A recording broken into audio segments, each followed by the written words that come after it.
Yep. The broadcast is now starting. All attendees are in listen-only mode. Good morning, everyone. Welcome to a webinar, Money is Not Enough. This is the second webinar of 5 that we are holding today as part of our 5-year birthday celebrations. My name is Oliver Karius. I'm a partner at LGT VP, and I will be moderating this webinar.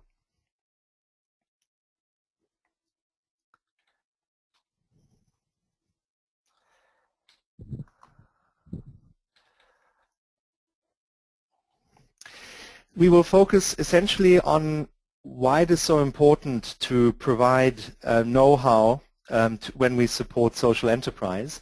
And we will be addressing a number of key questions, such as how does LGT provide management support and know-how through our iCats program? How does this actually add value from the organization's perspective? What are the personal experiences made by our iCats fellows on the ground? And how can we improve both the level of support and depth of support going forward? We will be using a presentation today, which will be made available to all the listeners later on as well. And we have been fielding a number of questions from the people who have registered for today's webinar, so thank you very much for sending those through. And should you have any questions throughout this webinar, please field them, and we will try to address them as well. Our session today is structured into 2 parts. After brief introductions to LGT VP, we will be hearing from Tim, our iCats on the ground, from David Torres from Mothers to Mothers, and from Tom Cargara, who is managing the iCats program. After this introduction, we will spend approximately half an hour focusing on lessons learned, trends and outlooks of this issue of providing intellectual capital to social enterprises. It's my great pleasure to briefly introduce the speakers to you. Tim, will you please introduce yourself quickly? Hi everyone, my name is Tim Nichols, and I'm originally from the States, and I'm working with Mothers to Mothers in Cape Town. Welcome, Tim. Good morning, David. Hi, good morning everyone. My name is David Torres. I'm Director for Business Development and Fundraising at Mothers to Mothers. I've been at Mothers to Mothers in Cape Town for 6 years. Welcome, David. Good morning, Tom. Hello, thanks Oliver. My name is Tom, and I'm the Director of the iCats program. I'm with LGT VP since the beginning of 2010. In 2009, I had the pleasure to was part of the iCats program myself. As after 10 years of working with BMW in Germany, I decided to join the program, and so could give you both perspectives from the program management point of view as well as from an iCats point of view. I'm looking forward to the webinar. Welcome, Tom. My name is Oliver Karius. I'm partner at LGT VP, and I will be moderating the session. And before we start, already a very big thank you to Tim, David, and Tom to sharing their learnings this morning with us. We at LGT VP have been around for 5 years, and as the whole mission of our work is to improve the quality of life of less advantaged people. As we look around into the world today, we see a huge disparity between the rich and the poor. This disparity is growing, this gap is widening, and we at LGT VP are looking for solutions that look to narrow this gap. These are solutions which are driven by small, fast-growing organizations on the ground. These are innovative solutions that are scalable and replicable, and these are solutions that improve the quality of life of less advantaged people.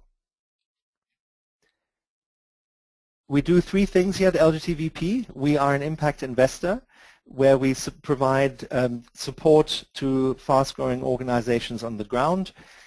We advise people that would like to change and contribute to addressing these issues by providing them with support on how to structure their philanthropic engagement and how to structure their investments.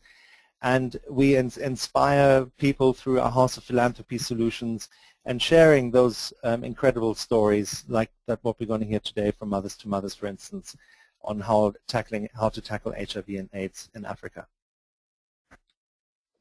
Over the last 5 years, we have allocated around $14 million to 27 portfolio organizations that reach approximately 7.9 million lives.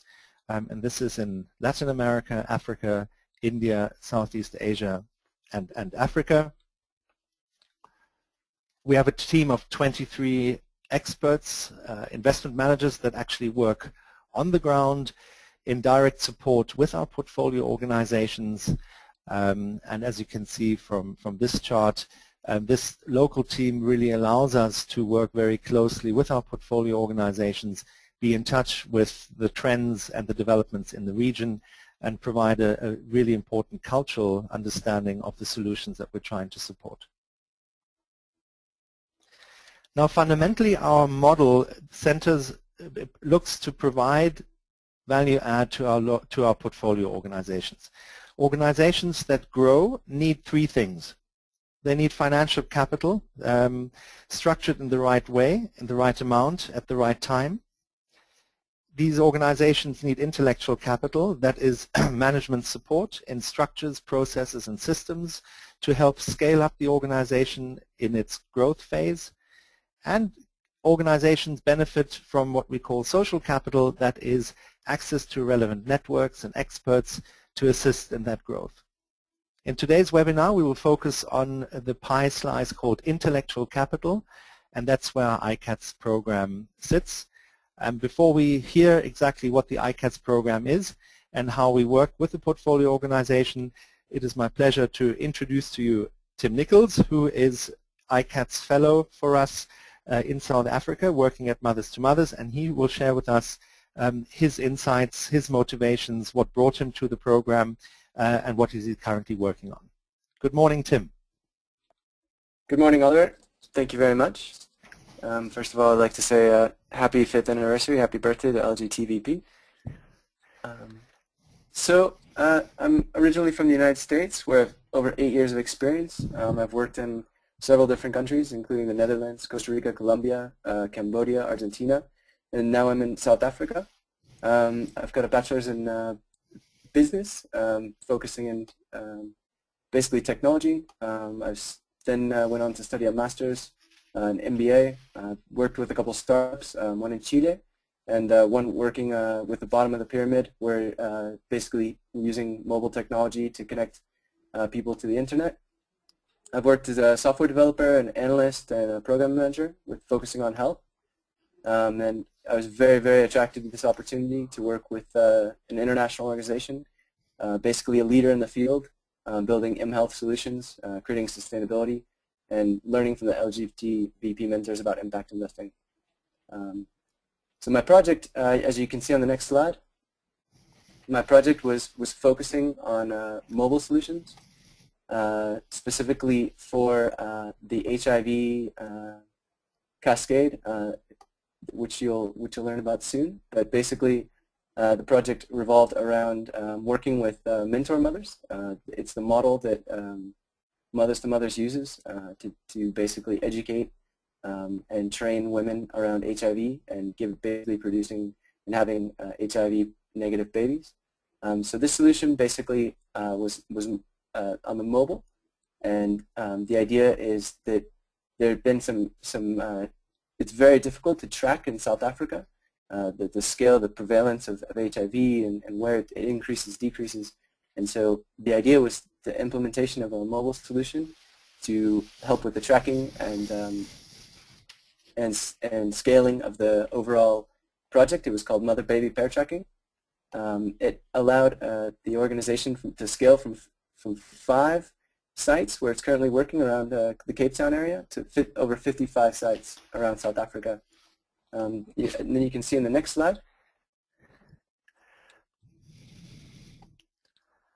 this is a couple pictures taken from the actual deployment at the site level. We were working in a very impoverished area called Khayelitsha, whereas it's outside of Cape Town.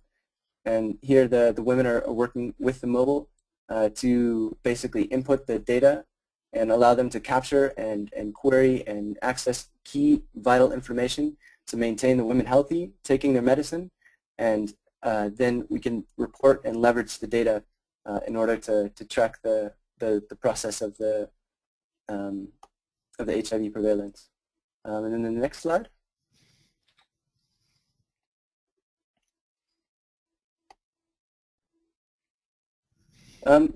Basically what we're focusing on, we're looking for key indicators, and we need to have the very successful indicators. Obviously, these are very general, of decreasing the HIV positive birth rates. Mothers to Mothers focuses in key regions, which David will explain soon, where HIV prevalence is essentially 1 in 4, which is very, very high.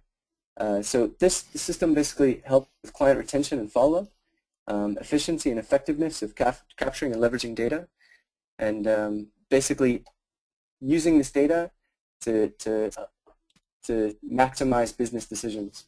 It was very, very important, and I learned a lot, especially from the mentor, the LGT VP mentor. It was very, very useful to help the business process around the solution.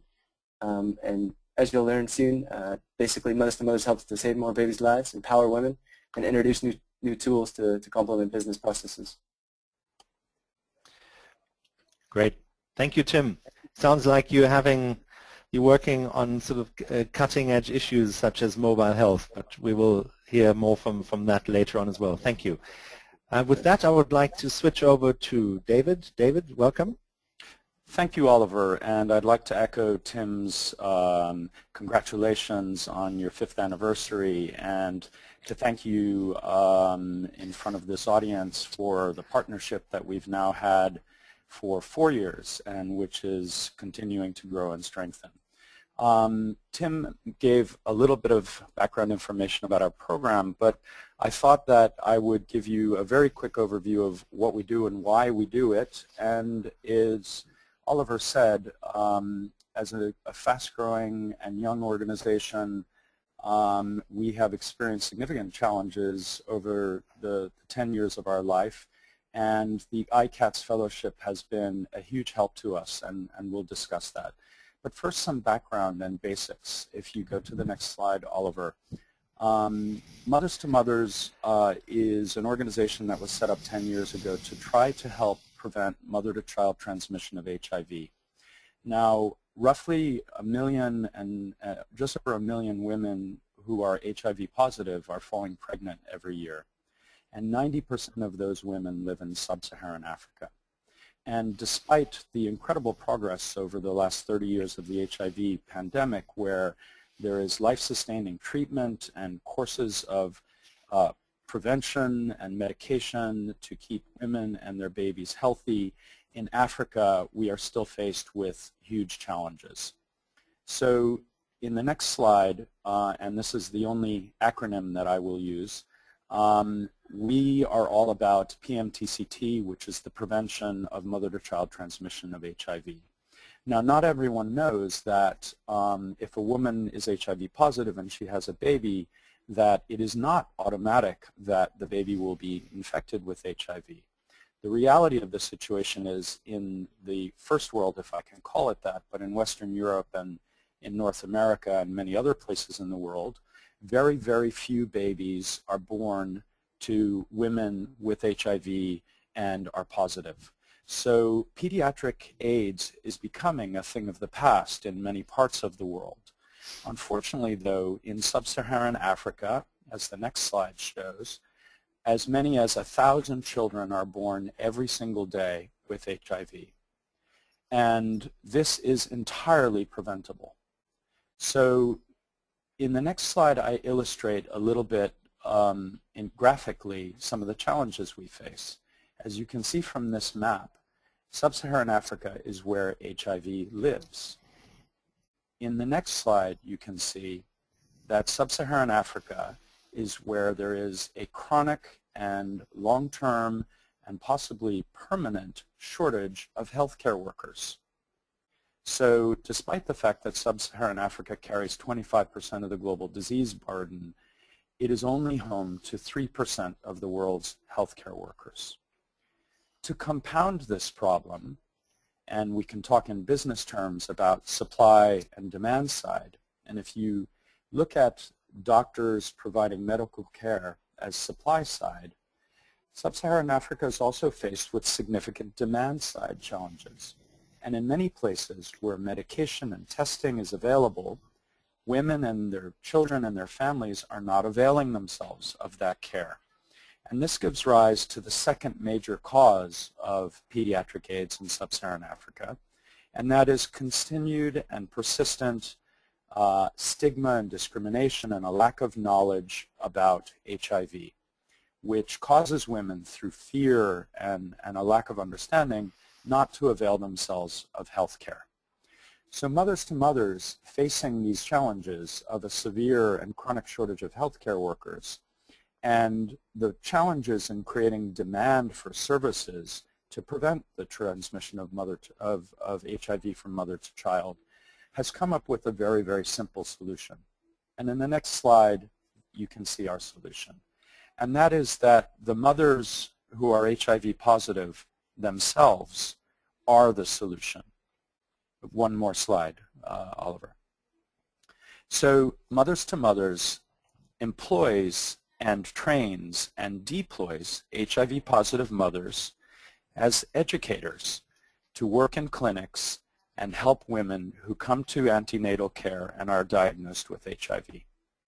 And this is the very simple and scalable solution that we have come up with and that we have been working on for the past 10 years. In the next slide, we have 3 goals. The first one is to prevent mother-to-child transmission of HIV. The second one is to have healthy mothers and babies. And the third one is the empowerment of women. Because at the end of the day, the disenfranchisement and disempowerment that women face in their economic, political, social, sexual, and other lives is a huge challenge to making sure that women and their children and their families are healthy. So over the past 10 years, and in the next slide you can see the chart of our growth, Mothers to Mothers began to scale up this very simple model of adding positive women to the healthcare system. And we started out in Cape Town, South Africa. In 2007, we expanded to Lesotho. In 2008 and 2009, when we began working with LGT, we added another 7 countries. Today, in 2012, we're operating in roughly 700 sites in 7 countries, and our Mentor Mother program is reaching 300,000 HIV-positive pregnant women and their babies every year. And this brings us to a new or an inflection point in our growth. So you can see we've had extremely rapid growth, and this is where programs, fellowship programs like the iCats programs have been incredibly important for us, and we can talk a little bit about that. But we're now at a stage where we've gone through proof of concept. In the next slide, I talk about the fact that we've had external evaluations. The world of public health has embraced the need to employ HIV-positive women as peer educators in order to successfully eliminate pediatric AIDS around the world. But our future is new, exciting, and very challenging. In the next slide, you'll see. We have been written into a global plan by the UN to eliminate pediatric AIDS by 2015.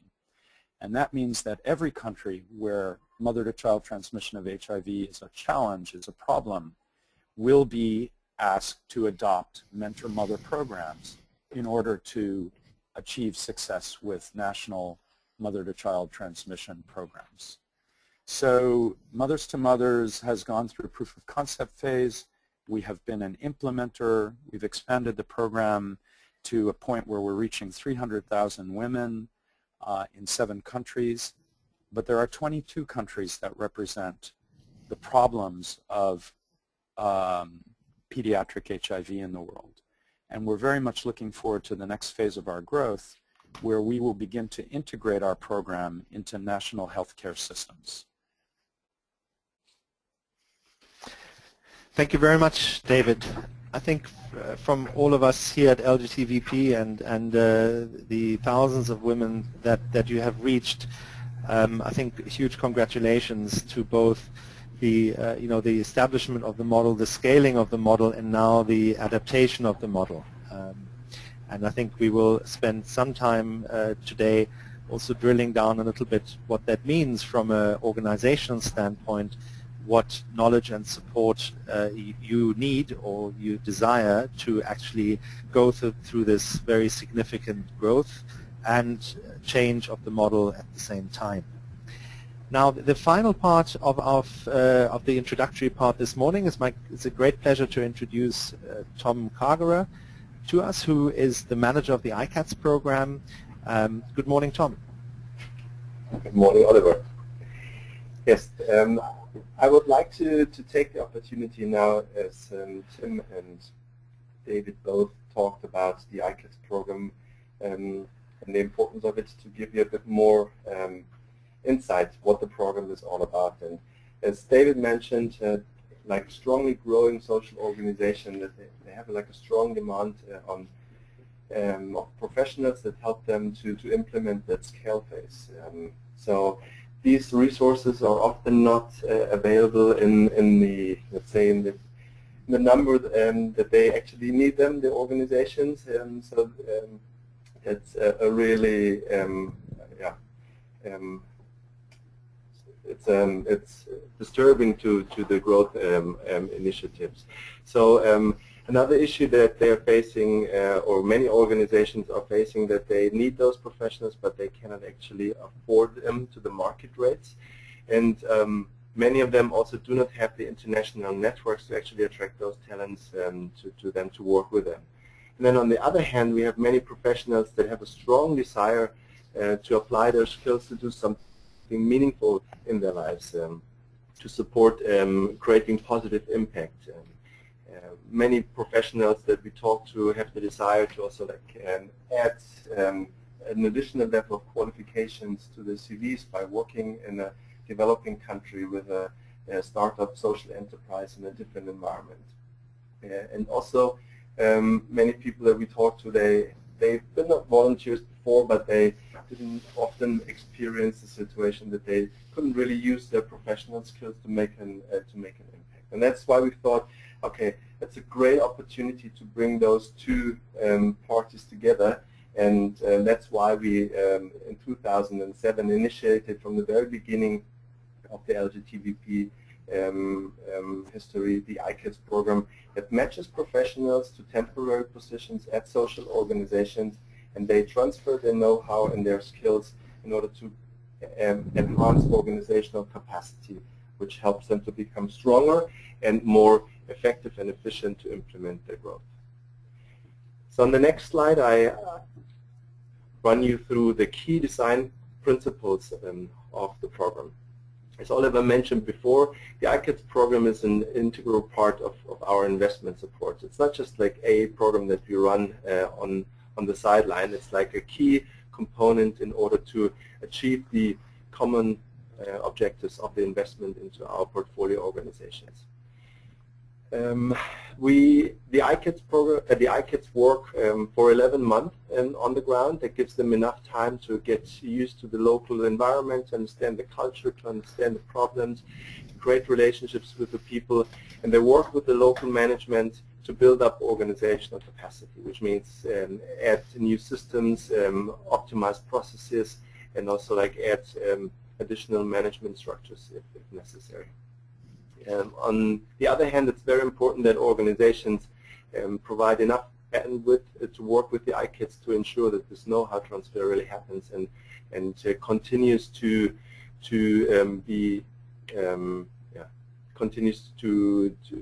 improve the organization even when iCats left after their engagement. To become an iCat, you have to have at least 2 years of professional experience after your undergraduate degree. And on top of that, you need a high sensitivity of different cultures. So integrating, adapting to local cultures is one of the key success factors of an iCats engagement.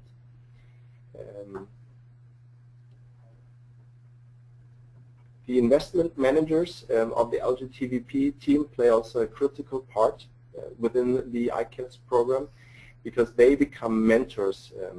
Tim mentioned that before, and that's also very helpful to have like the social organization, the management team, the iCat, and the investment manager from LGTVP together working on making the best and then the maximum out of the iCats professional experience. In order to prepare iCats to their engagements, we invite them to a 4-day orientation workshop to Zurich, where they meet their peers, they learn from the experiences from our team and from other iCats fellows, and that enables them to start become effective on the ground as quickly as possible. iCats engagements are temporary because ultimately we do not want to distort the local job markets. So that's also a key design principle.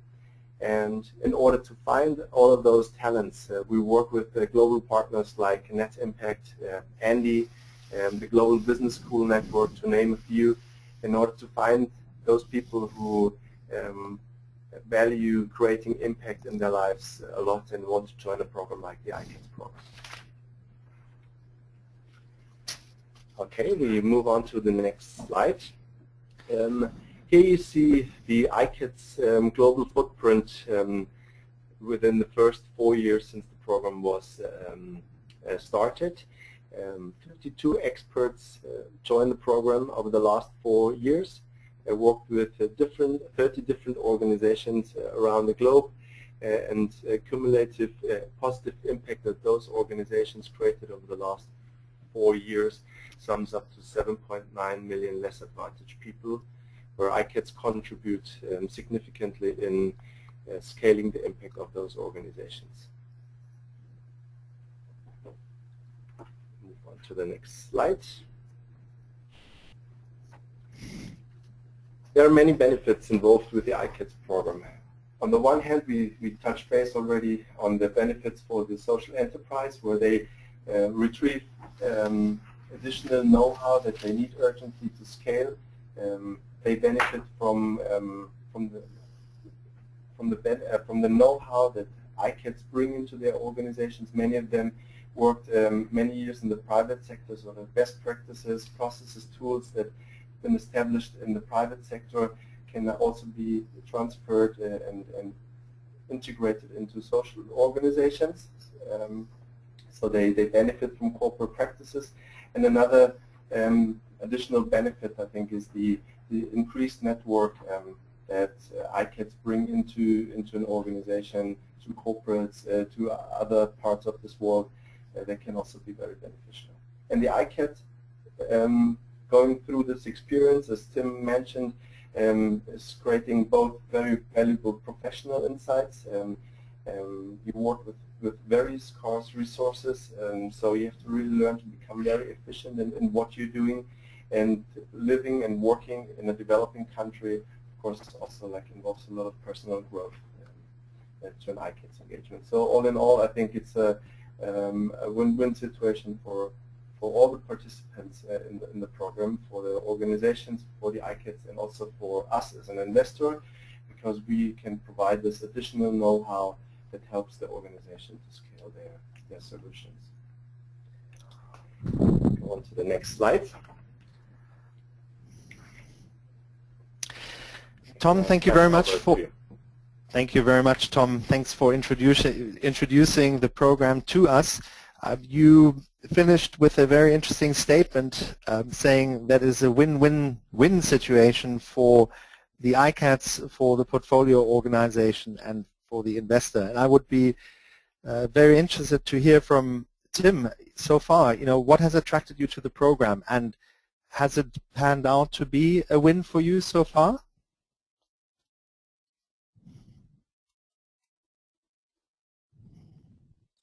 Yes. For me, for what attracted me to the program, obviously, was the opportunity to work with such a great organization doing great things. And plus, I mean, the type of ideas and things that I wanted to do basically paralleled what the organization was moving into and going forward with. And then along with this huge team behind me and this professional support that I get, I feel that it enables me to do a monument of other things that I would be otherwise impossible to accomplish on my own.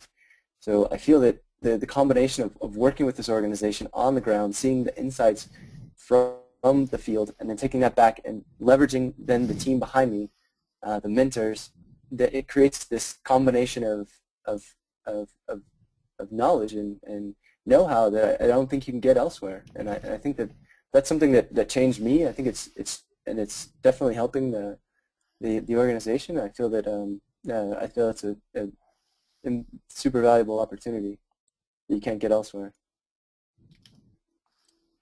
Thank you, Tim. Now, David, from an organizational perspective, you shared with us the significant growth of Mothers to Mothers as well. Now, what goes hand in hand with such growth is, of course, also the need for not just financial capital, but also having the right kind of talent to help you navigate this growth. What has your experience been with the iCats? Can you share a little bit what the needs were over the years and what your experience has been? And if you then could also share with us whether there are any other investors that you're working with that have also supported you in this process. Absolutely. Thank you, Oliver. I think the greatest risk to a fast-growing social entrepreneurial organization is a lack of organizational capacity. And I think many social entrepreneurs start with fantastic ideas and are led by visionaries, and if the idea is scalable, start the scaling process. And there's always a lag and an underinvestment in the more mundane aspects of organizational growth, ranging from human resource capacity to financial systems and accounting systems to legal advice as organizations replicate themselves and set up new legal entities. The list could go on and on. And again, it can be the more mundane side of things.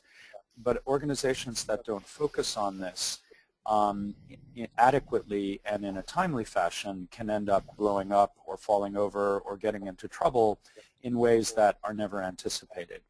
And the Mothers to Mothers has been extremely fortunate over the past, really in the past 5 or 6 years of our significant growth phase, in partnering with a number of different organizations who provided really critical human capital, very specialized and specialist human capital at vital times in our growth.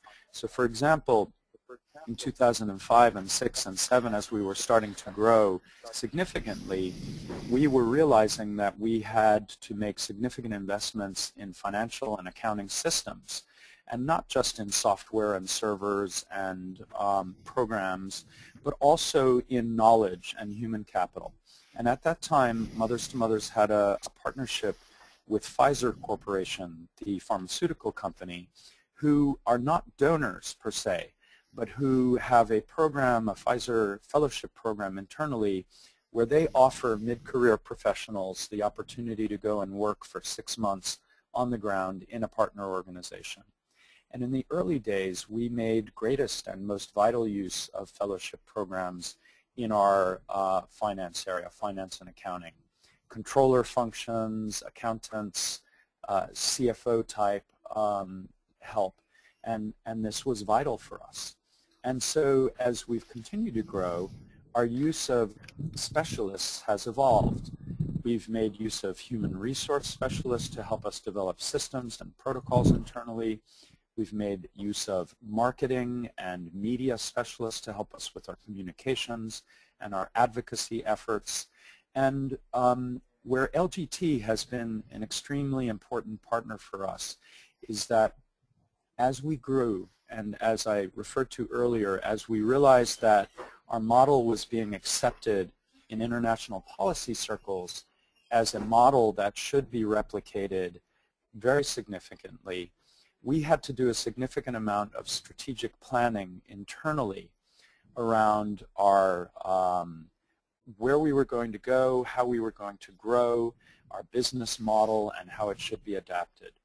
And the other thing that I haven't mentioned about this kind of assistance is if you had all the money in the world, you might be able to go out and hire specialists and hire them as full-time staff members. Or you might be able to have advisory firms, or you may be able to have Bain or McKinsey or Dahlberg on call all the time. But the other problem with fast-growing organizations is financial capital, and it's hard to afford to do that.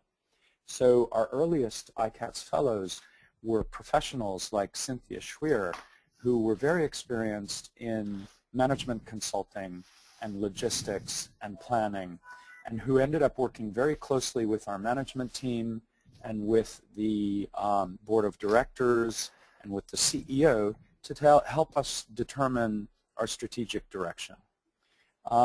Another phase of our evolution today is one where, as Tim has talked about, mHealth is becoming vitally important for organizations like ours who are trying to ensure that women stay in the healthcare system and don't fall through the cracks. mHealth is a wide open field where there is a huge amount of interest and excitement, but for an organization that doesn't have internal expertise, it can be very, very difficult to determine which path to take in the mHealth universe. And having a very experienced professional like Tim join the team and help guide the organization in making the right choices around mHealth will have a huge impact over time on our ability to help women and their children. Thank you very much, David. In a way, you touched on a very interesting point, which a number of questions that were sent in also tried to flush out, and that is the question, how does one actually evidence the kind of effectiveness of such an iCats program? And you mentioned your example of simply having access to experts is already huge, is very effective and has a huge impact. I'd like to ask Tom, Tom, as you have developed and are running this program, what do you look for to gauge whether the iCats program is effective? Thanks, Oliver. I think one comparison that maybe shows the value or the contribution, sharing, let's say, the costs that an iCats engagement costs throughout an 11-month engagement, which is, for example, in India, about like $25,000 in total. And we did like a comparison last year and like tried to find out business consultant rates in India, which can between 25,000 to 50,000 rupee.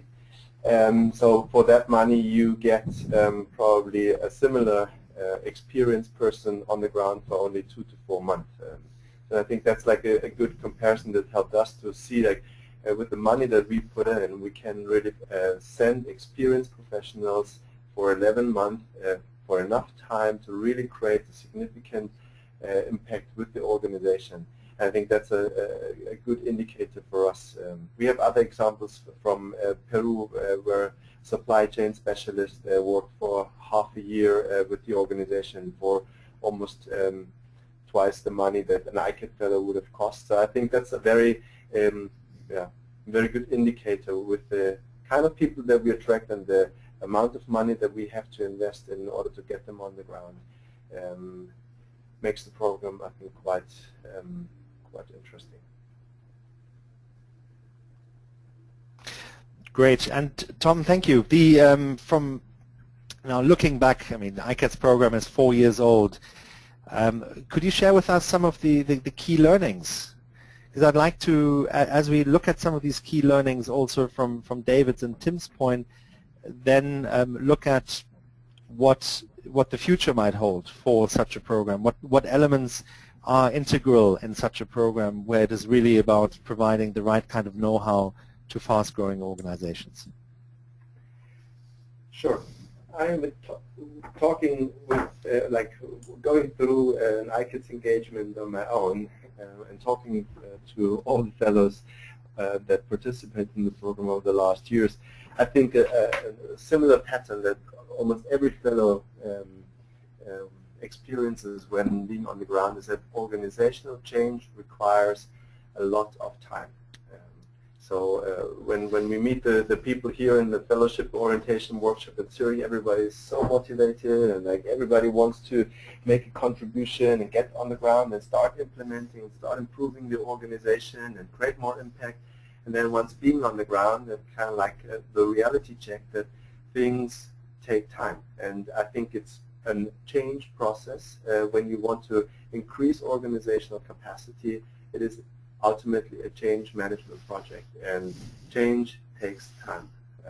I think that's one key learning that we already addressed with fellows in the trainings, but we will put even more emphasis on to set clear expectations from the very beginning.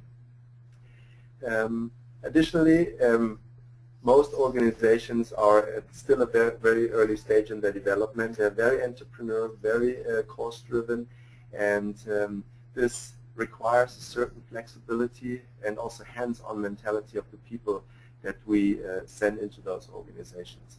So not getting your hands dirty whilst on the ground is certainly not the right attitude for an iCat fellow.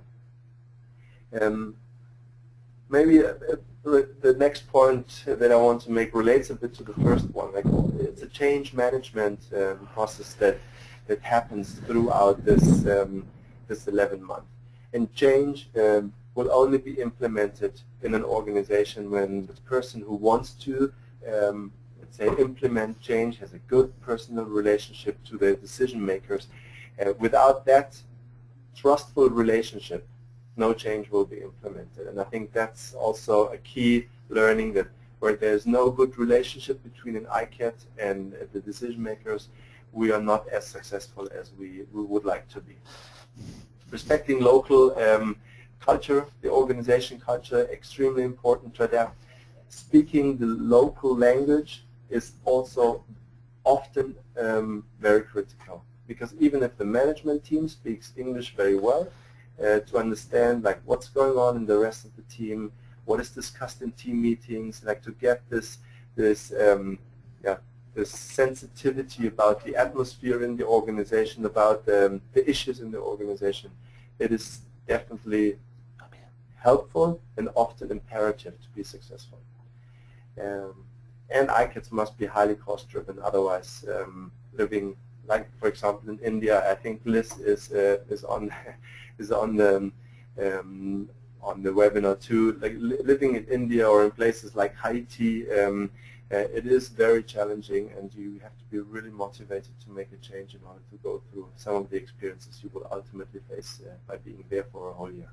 I think that's summarizing my key learnings, the key issues that we learned of the last years. Thank you, Tom. You mentioned in some of the key learnings that you've made that it is how important those soft factors are, and how the integration of those soft factors are really important to make this a success.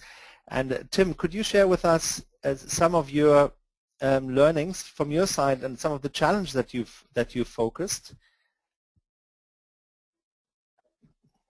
Yes, thanks, Oliver. I think, as Tom mentioned, I think, there's numerous challenges that an iCat faces going into a new environment, because it's not only a new environment in the workplace, but it's also, culture and getting to know your colleagues, a different management structure. You're moving to a new country. You're learning. You have to function in a new environment. You have a new workplace. You have a new management structure. You have a new cultural structure. I think number one, definitely one of the more imperative points is definitely cultural sensitivity. I think you really have to understand how to work with people from another culture, what motivates them, how to basically function well in a new place with a new culture that can be completely different, totally different mentality. It's very complicated, but I think it's something that, it's definitely one of the best things that I experience working with these organizations is I mean that it's a great thing to learn and to see these different cultures on the ground. It's definitely one of the positives. I think introducing new forms and ways of thinking that are compliant with the existing structure, that's to say in accordance with the policies that have been set up, the way that people have traditionally been doing the work, trying not to become something that people avoid or see you as trying to come in and make things completely different, but basically innovate, coming in and taking your ideas and paralleling those with the existing structure. I think that's definitely something that I've learned to do while working with Mothers to Mother. I think creating value is obviously the most important thing ever, but I think that it has to be passed on. There has to be some kind of handoff. It has to be documented. That it's crucial to get that done in order to have people that then can take and take your experience and build from it.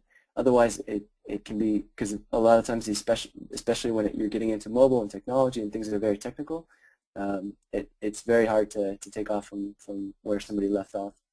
And then obviously, like, working in organizations is very difficult when you work with like non-technical users, managing expectations, and introducing solutions and measuring results. Obviously, it's very difficult to do when you're working in a new organization, new culture, non-technical users. It's different. Everybody measures things differently.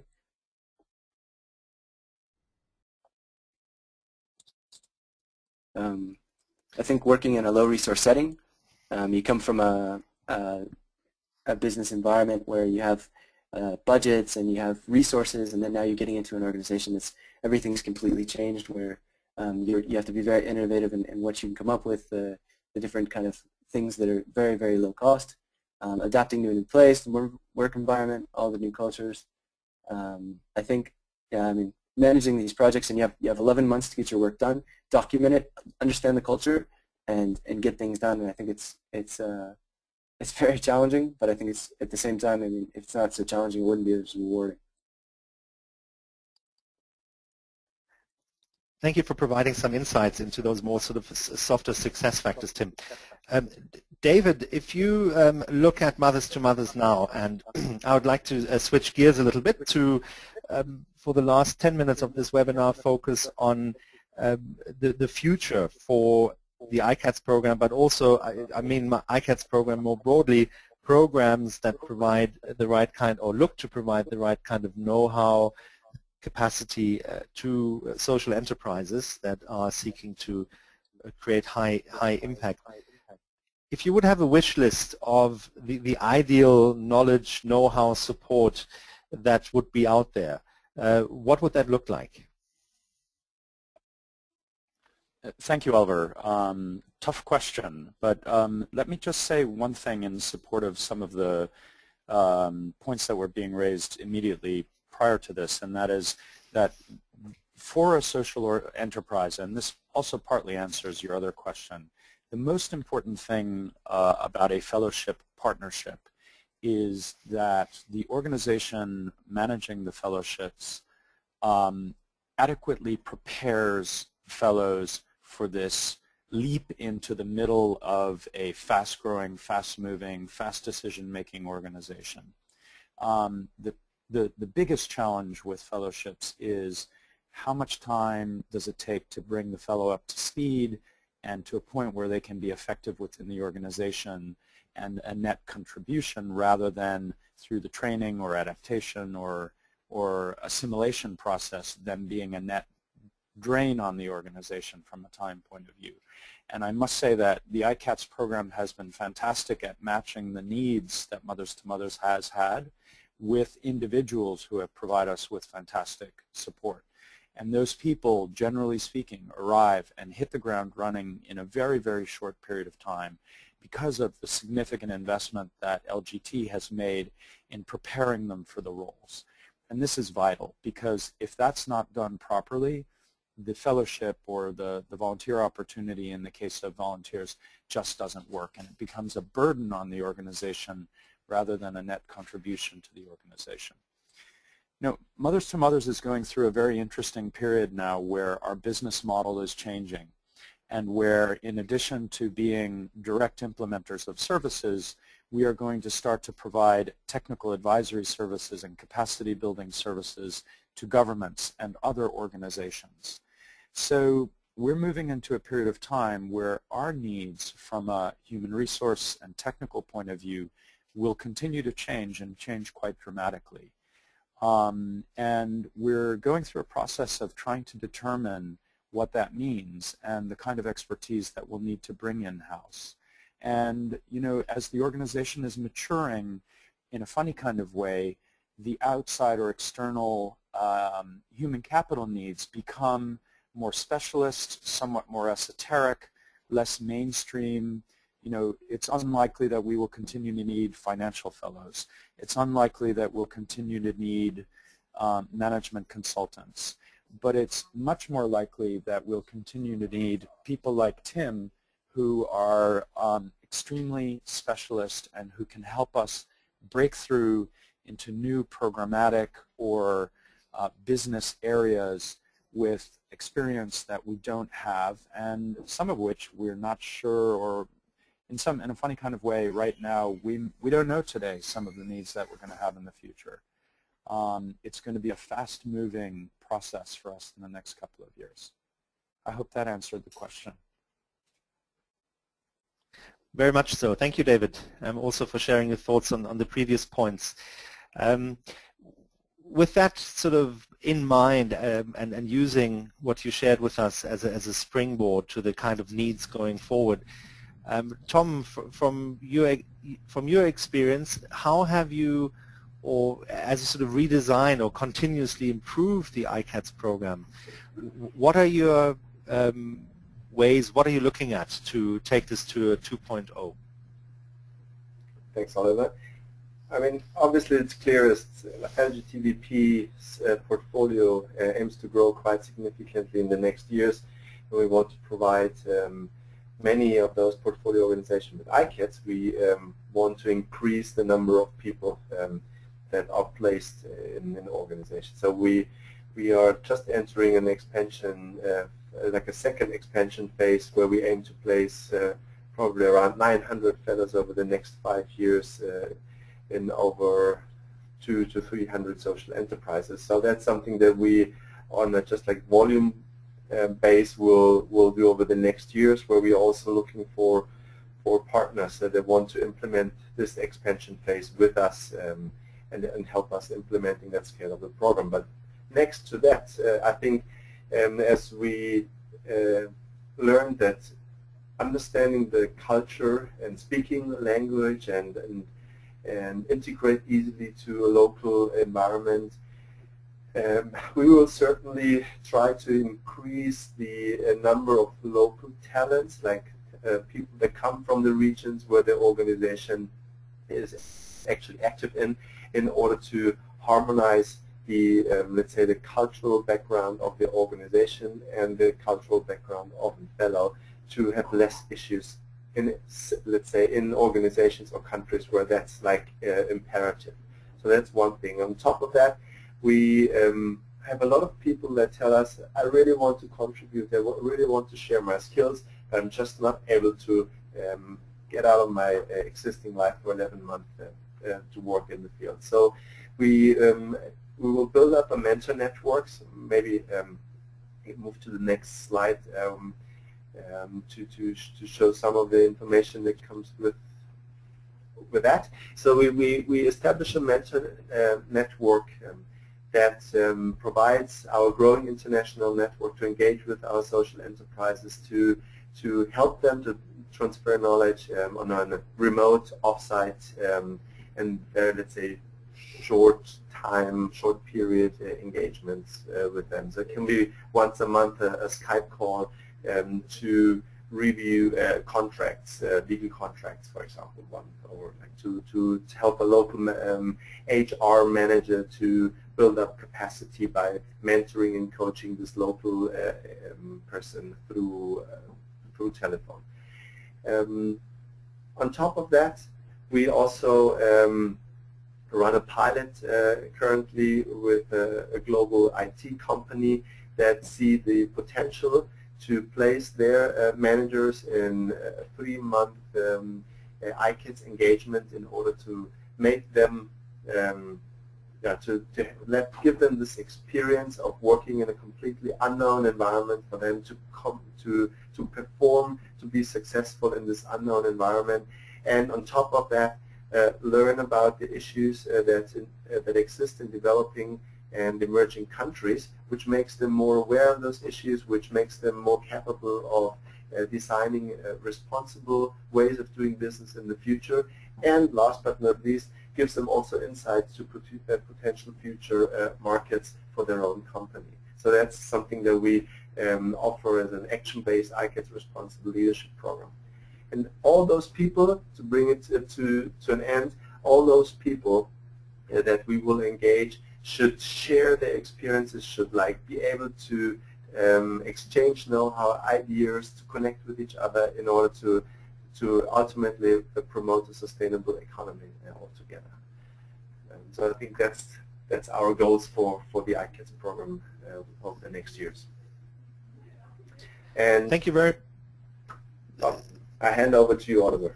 Thanks a lot.